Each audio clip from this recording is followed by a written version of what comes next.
Hello guys, আশা করি তোমরা সকলেই ভালো আছো, আমিও ভালো আছি। তো আজকে আমি দুইটা ডাল গাঁদা গাছের ডাল কাটিং করে নিয়ে আসলাম। তো এই কালারগুলো কিন্তু অনেক সুন্দর এবং খুব সুন্দর ফুল। আমি এই গাঁদা গাছের ডালগুলোকে পাতাগুলা খুব সুন্দর করে ছাঁটিয়ে নিতে হবে এবং 45 ডিগ্রি অ্যাঙ্গেল করে কেটে নিতে হবে। আমি কিন্তু 45 ডিগ্রি অ্যাঙ্গেল করে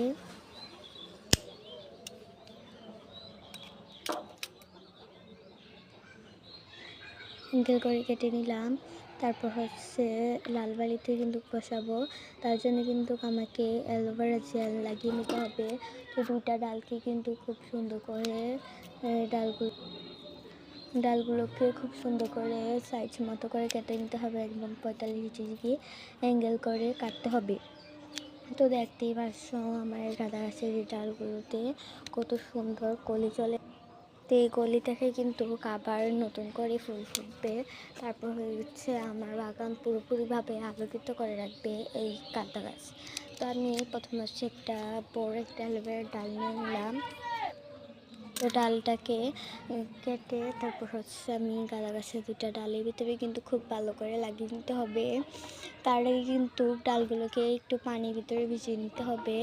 পানির ভিতরে ভিজিয়ে রাখলে কিন্তু খুব তাড়াতাড়ি অ্যালোভেরা জেলটা লেগে যায় এবং খুব তাড়াতাড়ি শিকড়টা চলে আসে।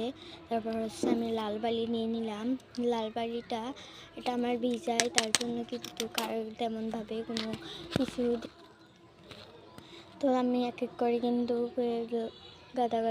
লাল বালিতে গাঁদা গাছের ডালগুলো কিন্তু খুব সুন্দর করে বসিয়ে নিচ্ছি। তো গাঁদা গাছের ফুলগুলা অনেক সুন্দর এবং এগুলো কিন্তু পুরো শীতকালে ফুটবে এবং যদি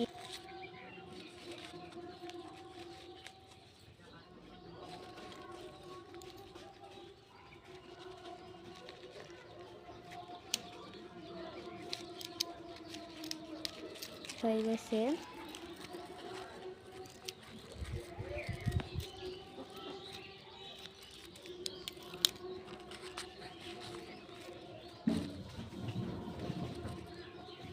তো আমি কিন্তু একটা মরা ফুল কিন্তু ফেলে দিলাম।